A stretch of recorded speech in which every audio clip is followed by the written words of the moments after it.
Hello ladies, saya bersyukur hari ini saya mendapatkan kesempatan untuk berbicara sebagai pembicara di seminar di Departemen GPPS Indonesia.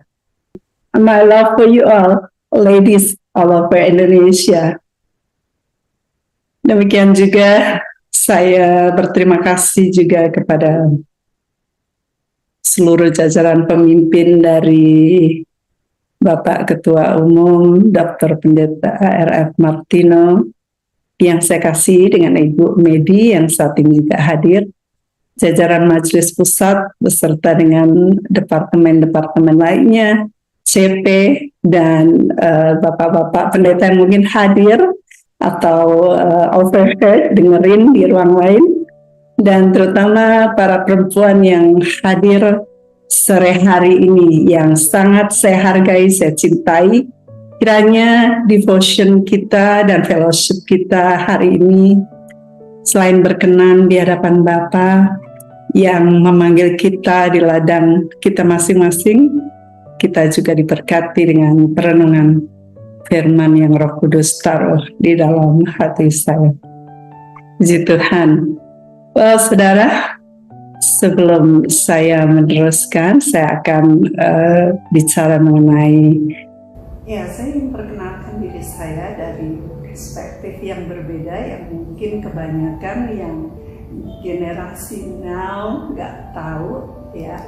Saya pernah diundang menjadi pembicara di retreat Departemen Perempuan GPPS di tahun 2005. Dan itu ada tanggalnya di sana, tepat April ini 20 tahun sudah. Dan waktu itu yang menjadi ketua Departemen Perempuan adalah mami saya, Ibu Pendeta Sri Nurbani Kawoco, dan beliau rasanya 2 periode menjadi ketua departemen ini. Dan waktu saya diundang oleh mami, dikatakan bahwa kamu dipanggil jadi pembicara retreat Departemen Perempuan. Saya bilang, jangan gitu dong mama, jangan promo anak mami, saya bilang. Lalu mami bilang, enggak, bukan aku, ibu-ibu itu yang milih. Jadi karena ibu-ibu yang milih, oke, bukan mami saya yang promo, oke, saya menerima.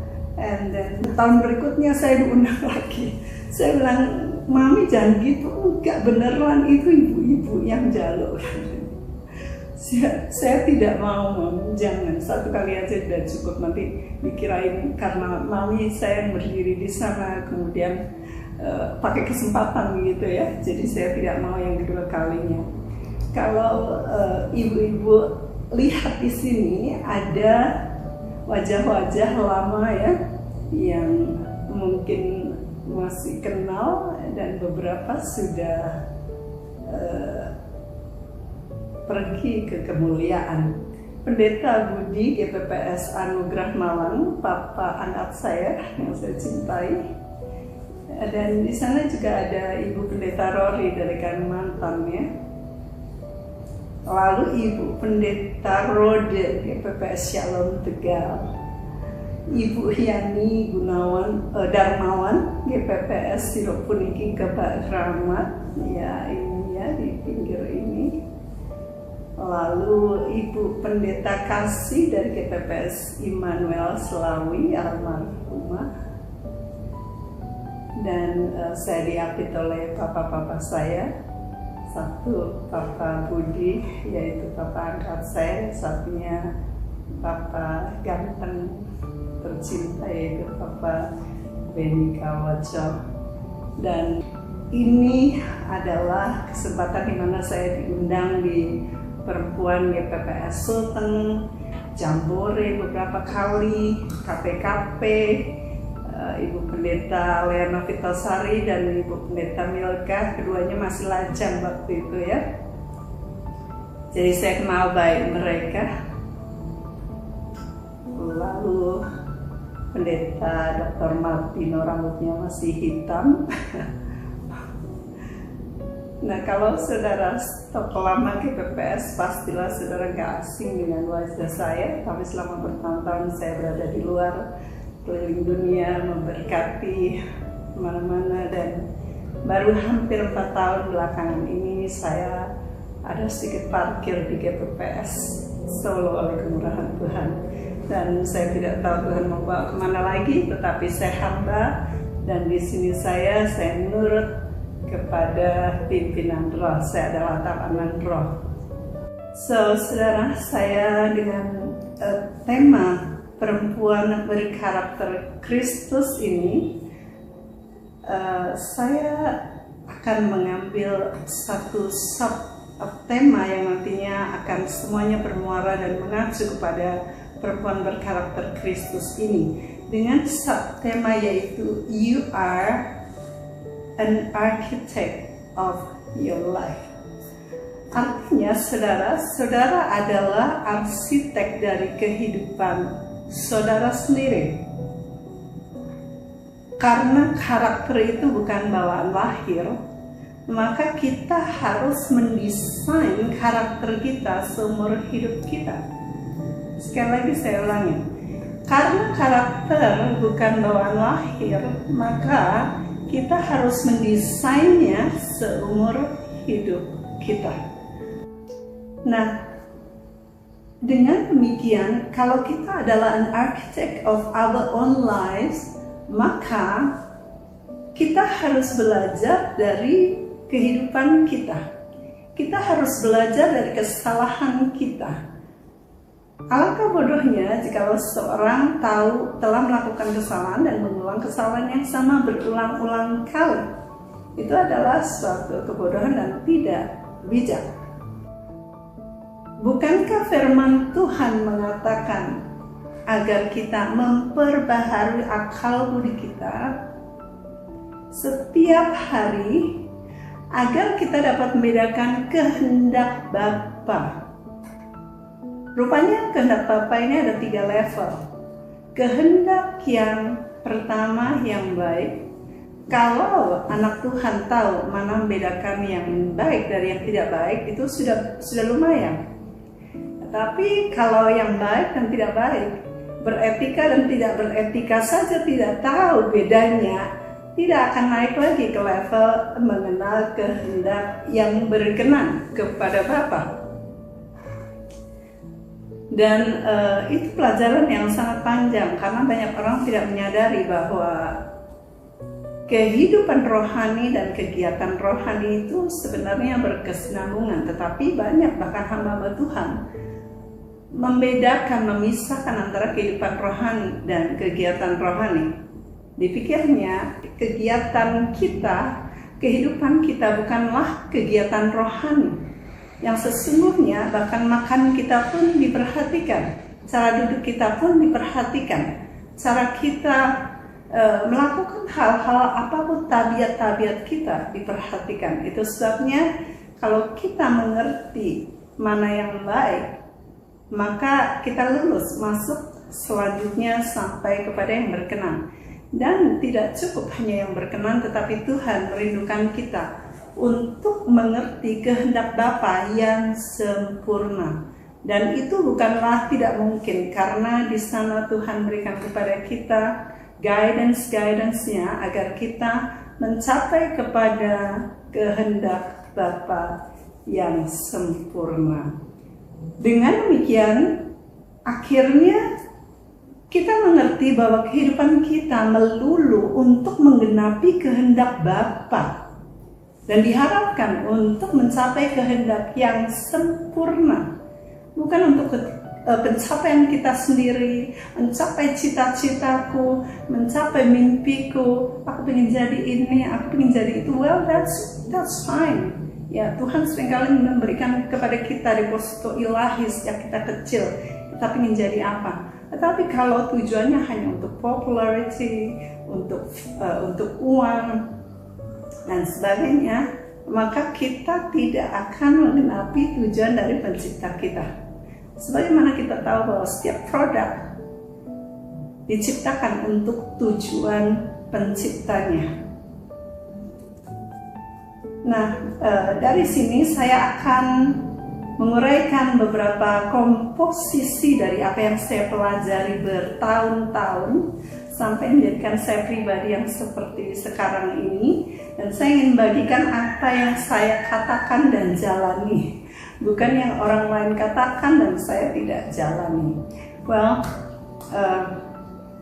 komposisi berikut ini yang ingin saya sampaikan kepada saudara sebelum nanti kita akan merujuk pada satu pribadi dalam Alkitab yang jarang sekali disentuh, dan khususnya hari ini saya bicara kepada perempuan yang mana ini mungkin agak berbeda, tetapi we'll see later ya.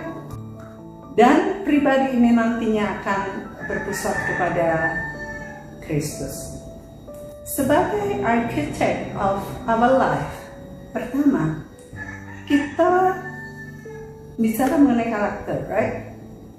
Untuk memiliki karakter seperti Kristus, ini merupakan komposisi dari pembangunan karakter, yaitu pertama, effort. Effort yaitu usaha untuk membangun diri, usaha untuk building our spiritual life, untuk membangun manusia rohani kita. Tidak banyak anak-anak Tuhan menyadari bahwa mereka sedang dalam kehidupan mereka saat mereka terima Yesus, dibaptis, lalu mereka mulai dimasukkan dalam gelanggang perlombaan, yaitu gelanggang pertandingan iman.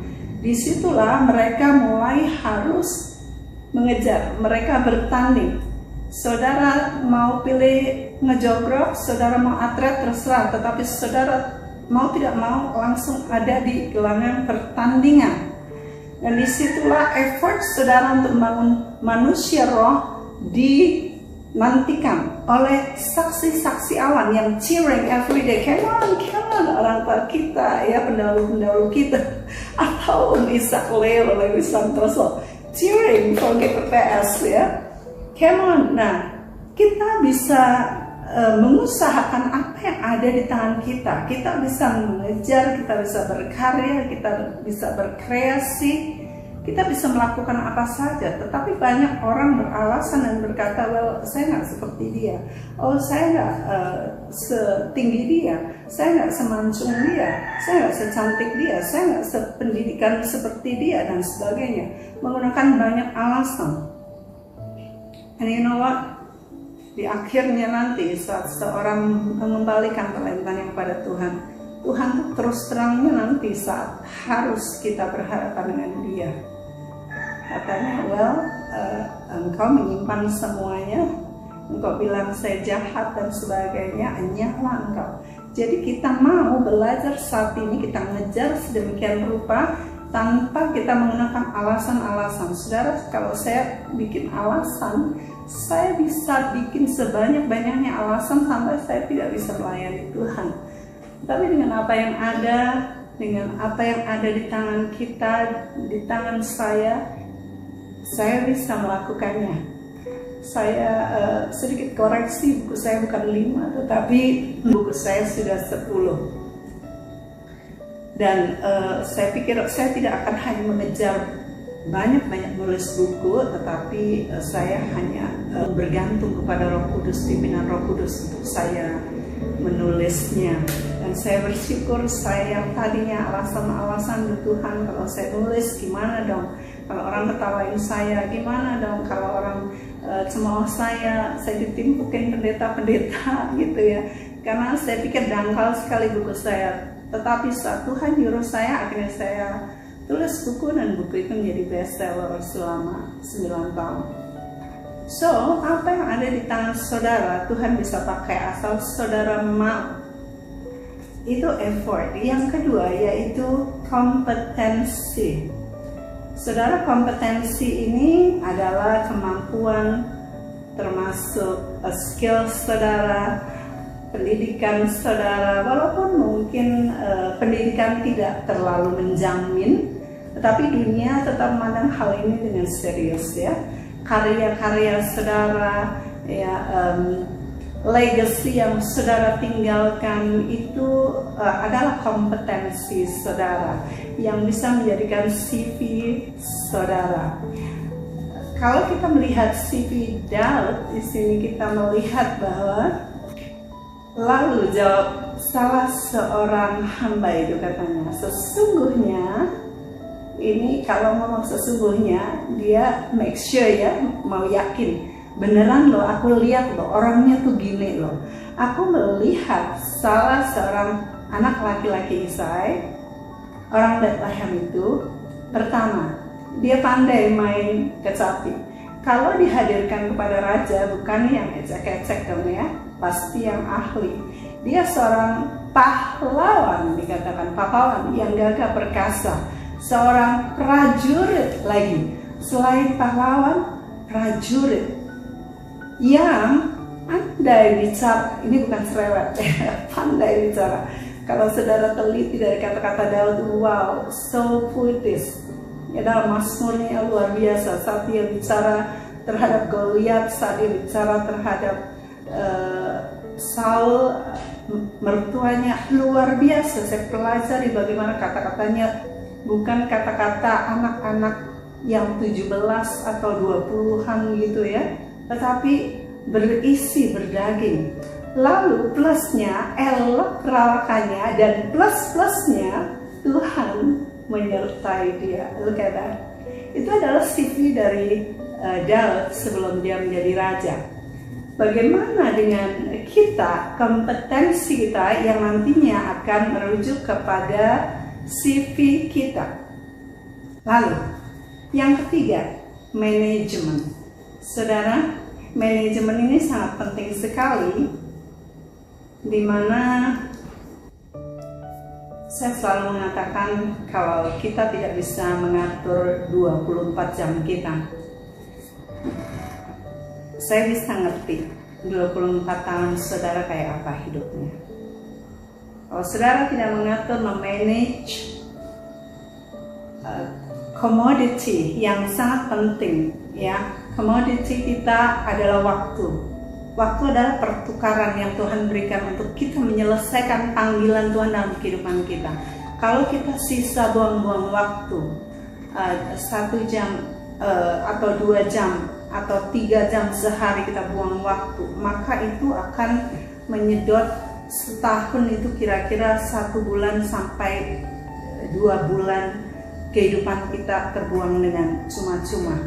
Dan itu sebabnya kita diminta untuk menghitung waktu kita agar kita memperoleh hati yang bijaksana. Nah, hati yang bijaksana ini akan menolong kita untuk mengerti kehendak Tuhan yang baik, berkenan, dan sampai yang sempurna.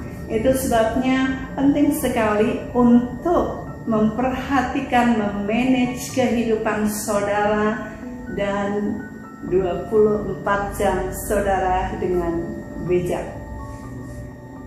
Kata Charles Swindoll, perbedaan dari something good and something, the difference between something good and something great is attention to detail. The difference between something good and something great is attention to detail. Artinya perbedaan dari sesuatu yang baik dan sesuatu yang luar biasa adalah memperhatikan hal dengan detail. Saya bersyukur banget, saya akhirnya menjadi pribadi yang sangat detail, karena mami saya yang luar biasa, yang mengajarkan saya untuk ngelap meja, ngelap lemari, lalu nyapu lantai, nyuci. Kalau saya buru-buru dan saya belum sempat ngelap meja, lalu saya ditanya mami, lemarinya udah dilap belum gitu, atau mejanya? Lalu sudah mam gitu ya, bohong. Mami kan tahu. Jadi mami usap gini, dia lewatkan gini, lihat nih gitu. Jadi dengan itu saya bisa melihat gitu ya. Lalu masak mami akan ribut gitu. Ini keasinan, ini kebanyakan air, ini kebanyakan, ini keasaman, ini gitu. Jadi dengan itu saya ulang lagi sampai saya bisa masak yang bagus gitu. Dan pada waktu itu saya nggak senang tentunya, semuanya dikoreksi, semuanya salah. Tetapi ternyata itu menolong saya untuk mencapai satu pengertian bahwa attention to detail is very important in life. Sehingga saya banyak bisa memanage banyak hal, tentunya dengan ditolong orang-orang, rekan-rekan pelayanan yang bergandengan dengan saya sudah 20 tahunan atau belasan tahun melayani bersama sampai kami mencapai 5 atau 6 benua di seluruh dunia, reaching the world for Christ. Nah, ini adalah attention to detail. Kembali lagi kepada manajemen ini. So, manajemen berhubungan dengan strategi. Strategi, kalau kita tahu how to manage well, maka kita tahu juga strategi-strateginya, dan setelah itu kita tahu juga how to make wise decision, yaitu bagaimana kita memilih keputusan yang bijak di dalam kehidupan kita. Kalau kita tidak tahu memilih keputusan yang bijak, maka kita akan tersandung-sandung. Gara-gara orang ngomong gini, saya harus gini, saya harus lakuin gini. Gara-gara sungkan, ya udahlah saya nurutin aja. No, hidup kita tidak boleh ditentukan oleh orang lain. Kita harus ditentukan oleh Roh Kudus yang menuntun kita untuk kita melakukan dan milih keputusan-keputusan yang bijak. Itu punya sesi yang panjang sendiri bagaimana kita harus berdiri dan stand alone, ya. Sampai ketika, contohnya ketika Yusuf dia memerintah di Mesir, dia tidak tahu bahwa hidupnya adalah suatu persiapan 13 tahun penderitaan, tetapi dia come out as a prime minister. Dia menjadi perdana menteri Mesir, dan kemudian Firaun berkata, "Go to Joseph, whatever he says, do." Pergi kepada Yusuf, lakukan apa yang dia katakan. Itu satu kalimat, tetapi mengandung suatu komposisi dan activation dari apa yang dia hidupi, dia pelajari. Dia belajar dari budak-budak, dia ada di sana, dijeblosin dalam perbudakan, tetapi dia tidak melakukan apa yang budak-budak lain lakukan. Dia tidak mengikuti bahasa-bahasa budak. Dia dijeblosin lagi ke penjara, dia tidak mengikuti hidup narapidana, dia tidak berlaku seperti narapidana. So kita tahu bahwa kehidupannya dapat memanage dengan baik. Dia tidak terpengaruh oleh apapun. Dia berani untuk stand alone. Berikutnya yaitu maintenance. Maintenance ini sangat penting. Ini adalah kebiasaan baik. Kalau kita sudah tahu bagaimana kita mengatur kehidupan kita, maka kita harus maintain dengan baik. Kita tidak boleh saya males sih, saya nunda sih, ya. Jadi itu adalah musuh-musuh besar dari visioner. Saya harapkan saudara semuanya jadi visioner yang luar biasa. Amin. Jadi maintenance ini sangat penting sekali. Saya lanjut, yaitu yang kelima, attitude. Attitude atau sikap atau kelakuan. Attitude ini lebih penting daripada masa lalu, lebih penting daripada pendidikan, lebih penting dari uang, lebih penting dari keadaan. Apa yang orang katakan atau kerjakan, katakan tentang saudara, dan itu lebih penting dari penampakan luar atau karunia-karunia atau skill. Ini saya mendapatkan quote dari Charles Swindoll. We cannot change our past, we cannot change the fact that people act in a certain way, we cannot change the inevitable. The only thing we can do is play on the string we have. Jadi begini maksudnya, kita itu nggak bisa mengubah masa lalu kita nggak bisa mengubah apapun yang orang katakan tentang kita, fakta-fakta kehidupan kita, apa yang tidak dapat dielakkan. Satu hal yang kita bisa bergantung kepada yaitu sikap kita. Ya. Jadi sikap ini sangat penting sekali untuk kita pertahankan kalau orang sudah nge-label kita. Orang ngecap kita, oh dia sih gini-gini, dia sih gitu-gitu, tapi tunjukkan dengan sikap. Ya, saudara di tempat baru tidak melakukan hal yang sama, tetapi sikap yang berbeda, maka itu akan menolong saudara. Jadi sikap ini satu hal yang akan kita bisa tonjolkan. Dikatakan bahwa when wealth is lost, nothing is lost. When health is lost, something is lost. When character is lost, all is lost. Artinya gini, ketika kekayaan itu hilang, sebenarnya nggak ada yang hilang dari saudara.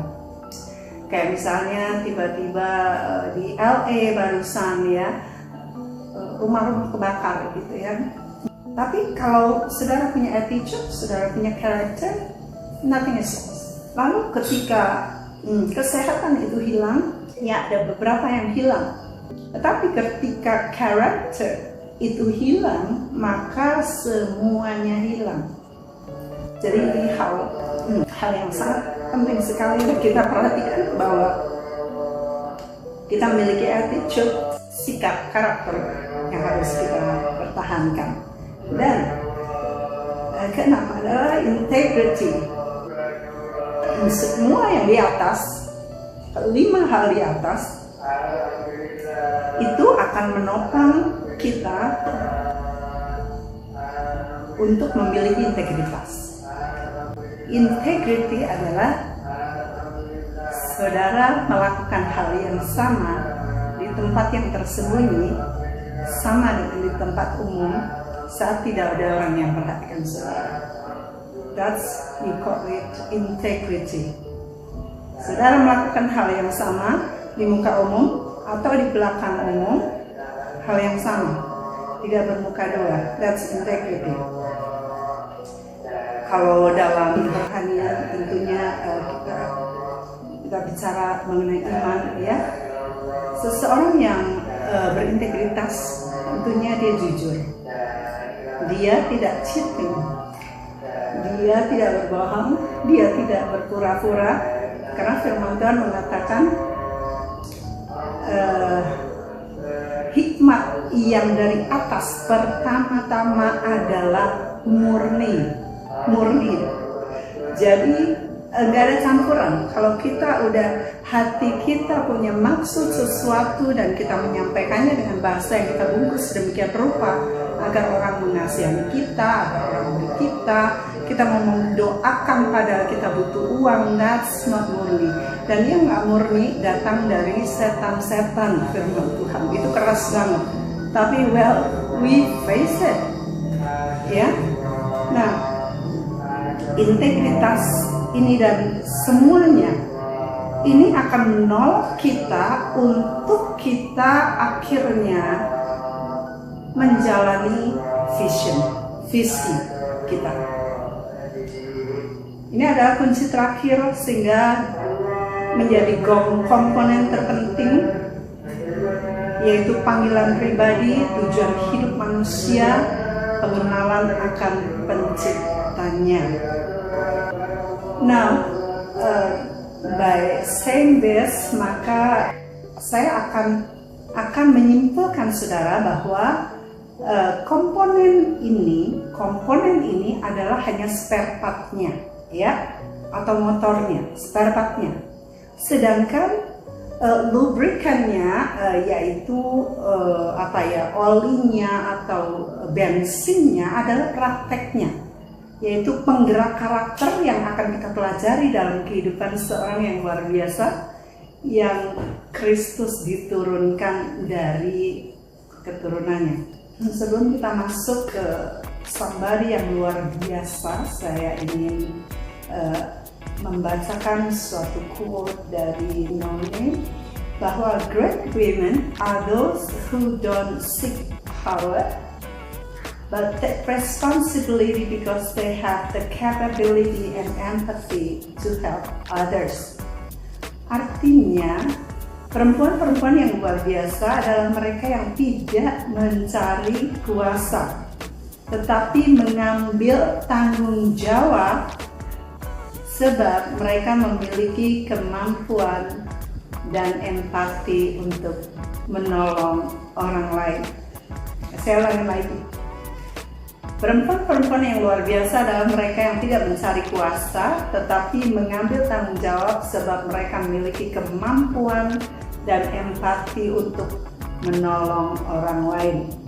Jadi, komponen di atas itu tidak akan bekerja tanpa kasih, tanpa empati, tanpa helping others. Ya, so sikap Anda membangun masa depan Anda.